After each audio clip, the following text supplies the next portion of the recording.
Tom's first time keeping a penguin. Tom thought putting some ice cubes in the bathtub would keep it quiet all day, but as soon as he left, the penguin accidentally turned on the faucet. The little troublemaker, unaware of its mischief, even took the time to wash its head. As the bathtub filled with water, the penguin happily swam back and forth. When Tom returned from work, he didn't notice that the bathroom was completely flooded. The moment he opened the door, the water surge knocked him backward. Fortunately, he managed to grab the stairs to avoid falling. Just then, the penguin waddled out. Tom started yelling angrily, but when the penguin heard the harsh words, it immediately turned around.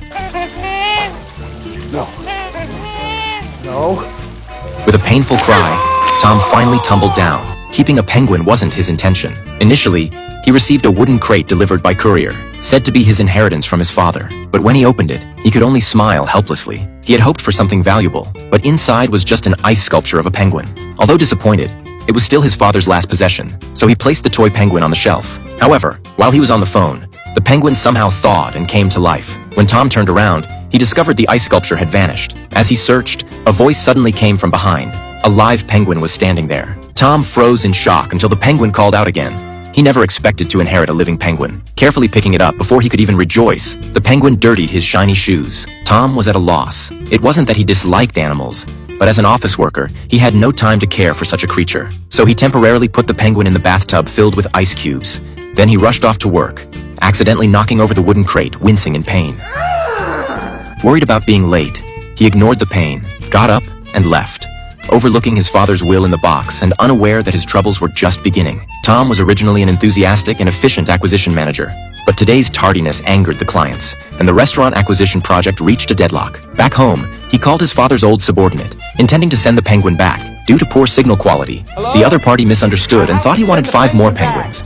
Tom didn't notice anything unusual until he opened the bathroom door and was instantly swept away by the flood. He couldn't tolerate it anymore and decided to send it away immediately. After spending half a day feeling sorry for it, he couldn't find anyone willing to take it. Angrily, he threw his phone into the blender. Just then, there was a knock at the door. It was people from the Animal Management Bureau. They had received complaints about illegal bird keeping and came to confiscate it. However, Tom's joy was premature because once they saw it was a penguin, they refused to take it, explaining that penguins aren't birds and weren't under their jurisdiction. They suggested Tom find the appropriate management department. However, the hunting management department told him to go to the waterfowl management department, who then directed him to the New York Sanitation Department.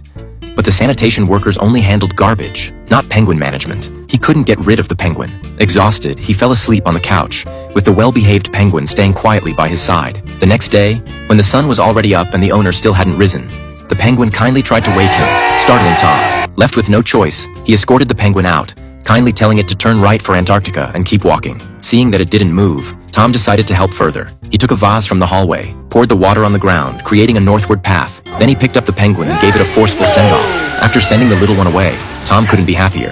However, when he was about to go to work, the front desk called him over and returned the penguin. Tom quickly denied it was his, but the security footage was irrefutable evidence. He had no choice but to temporarily keep it at home. But before he could find a way to get rid of this penguin, another wooden crate arrived by courier. Tom thought someone had come to take the penguin back, but when he opened the box before he could even put this one in, 5 more penguins sneaked out.